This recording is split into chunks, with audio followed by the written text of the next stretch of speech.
जय बाबा गुरु गोरखनाथ। अरे माँ, इस जोगी को कुछ भिक्षा दे दे माँ। आवा बाबा, आवा बैठा। वैसे तो हमार कुल नाश हो गल बा, लेकिन फिर भी आपके भिक्षा मिली। आप बैठा। ऐसे क्यों कह रही हो माँ? क्या हो गया माँ? हाँ बाबा, हम सही कहती, लेकिन एक बात हम आपसे पूछे चाहते हैं बाबा। पूछ लो माँ। कि इतना सुंदर सलोना तोहार चेहरा बा, तो तू जोगी काहे हो गईला बाबा? मेरी कहानी को सुन के क्या करोगी माँ? आपकी आवाज में बड़ी दर्द छिपल बा। ये तो किस्मत का खेला है माँ।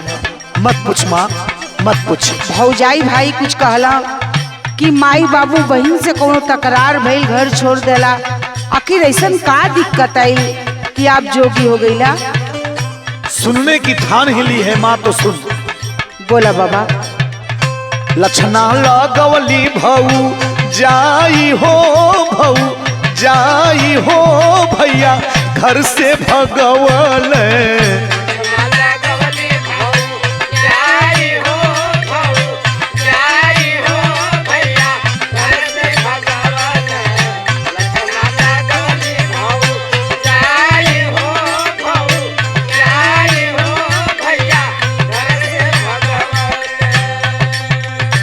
कहले उक्रूरता का साई हो, का साई हो भैया घर से भगवल।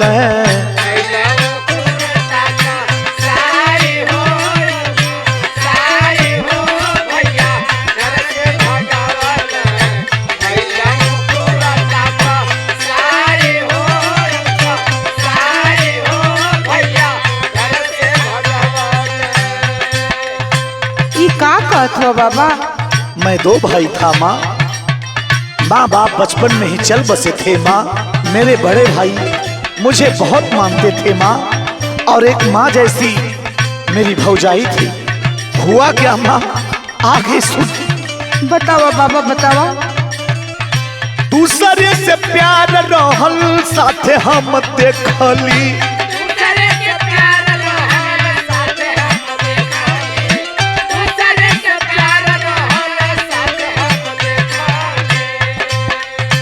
उल्टा भैया से हमारे बारे में उलेसली। उल्टा भैया से हमारे बारे में उलेसली, उल्टा भैया से हमारे बारे में उलेसली। मेरा जो बड़ा भाई बाप के समान, सुनता है वो गईले गुसी याई हो, गुसी याई हो भैया घर से भगवल।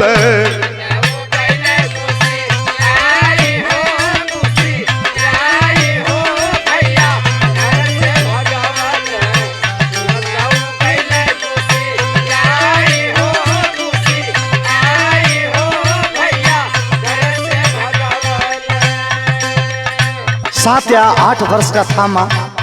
मेरी पढ़ाई भी चल रही थी माँ, लेकिन हुआ क्या? बतावा बाबा। तेलवा छिड़क के किताब कुल जरल।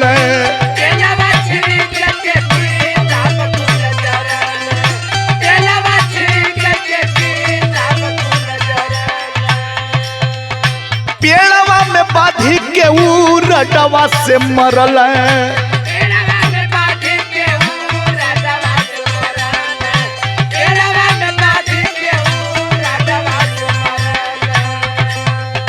अंगना दुआरे घिस राई हो, घिस राई हो भैया घर से निकल ले।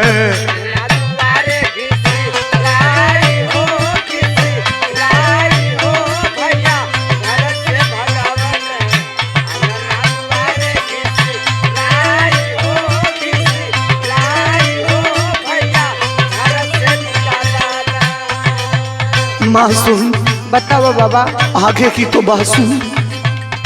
मर गई माई बाबू मोर बचपनवा,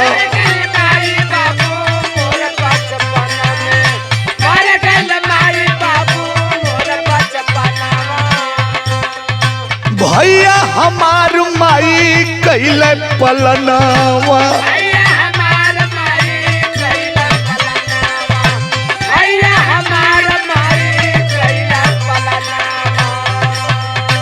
दर्द तो तब हुआ माँ जब अपना सगा भाई भी अपना नहीं हुआ माँ, अपना नहीं हुआ।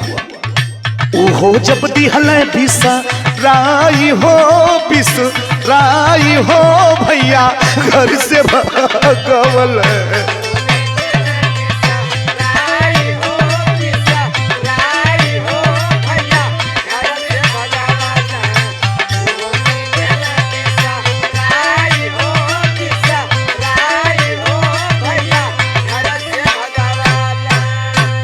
माँ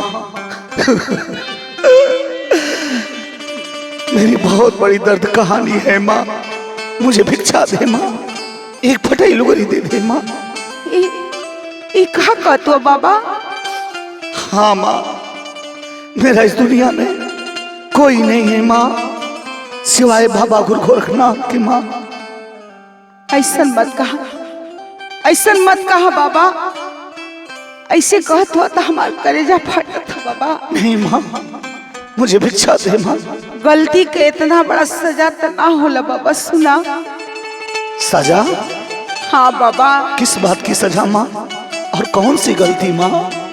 सुना, हम बतावत है बाबा। बताओ माँ, बताओ। बाबा माफ कर दहो।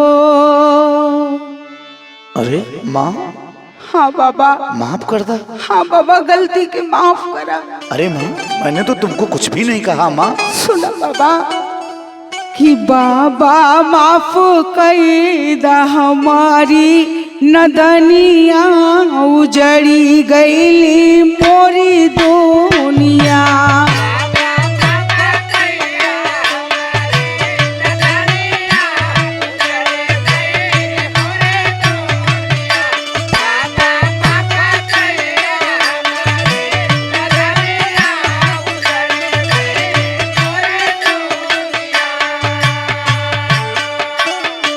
कहानी के और करना बाबा, उ पापिन उ कसाई हम ही है बाबा, हम है तोहर भौजाई है। नहीं माँ, ऐसा कैसे हो सकता है माँ? सुना बाबा, मेरा घर ऐसा थोड़ी था माँ, तू किसी भ्रम के चक्कर में पड़ी हो माँ। हम भरम में ना पड़ल है, तू तो बड़ा छोटा रहा है ना, ये तो के याद ना, तनी दिमाग पे जोर डाला बबुआ। तोहरे साथे जावन कैली कसुरवा, तोहरे साथे जावन कैली कसुरवा, तोहरे साथे जावन कैली कसुरवा। वैसे जिंदगी भइल मोर महुरवा। वैसे जिंदगी भइल मोर महुरवा, वैसे जिंदगी भइल मोर महुरवा। ऐसा क्या कह रही हो माँ? मैं कुछ समझ नहीं पा रहा हूँ माँ, मुझे साफ साफ समझाने की कोशिश कर माँ। ये क्यों एक सन्यासी को भ्रमित कर रही हो माँ? बाबा, हम पाप कैले रहली ओके तू देखला, हमके दिल में डर रहल बाबा कि कहीं जाए के तू हमरे स्वामी से मत बता दिया, यही मारे ई कुल पाप हमसे भइल बाबा। सुना। बताओ माँ।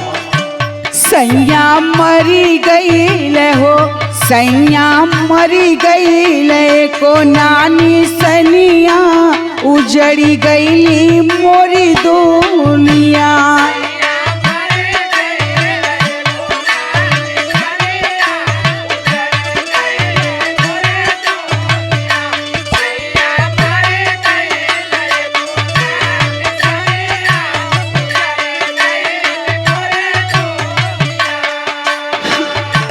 हे बबुआ, तोरे साथे जवन पाप कैली, वो पाप के हम बहुत बड़ सजा पौनी बबुआ। तोहर भैया ए दुनिया से विदा हो गई ना बाबू। भैया नहीं है? नहीं बाबू, ना हुआ। भैया नहीं है? नहीं बाबू, भैया छोड़ के चल गई ना बाबू।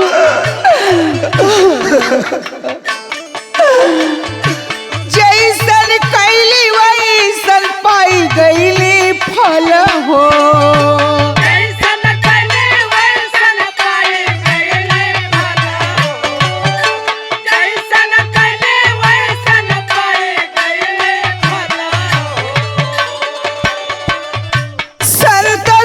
खुशबू के मनवा पे कौल हो।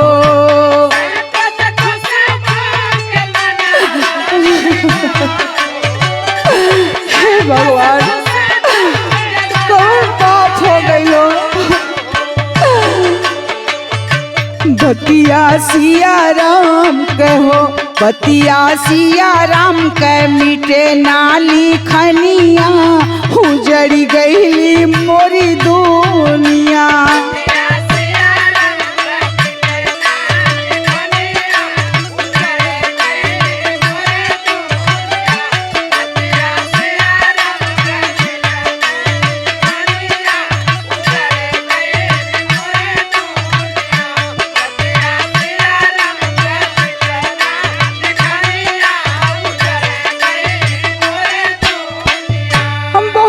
पापी है बाबू, हमके दुनिया में जिए का कोनो हक न बा बाबू। नहीं माँ, ये तो विधि का विधान था माँ। मुझे एक फटेही लुगरी दे माँ।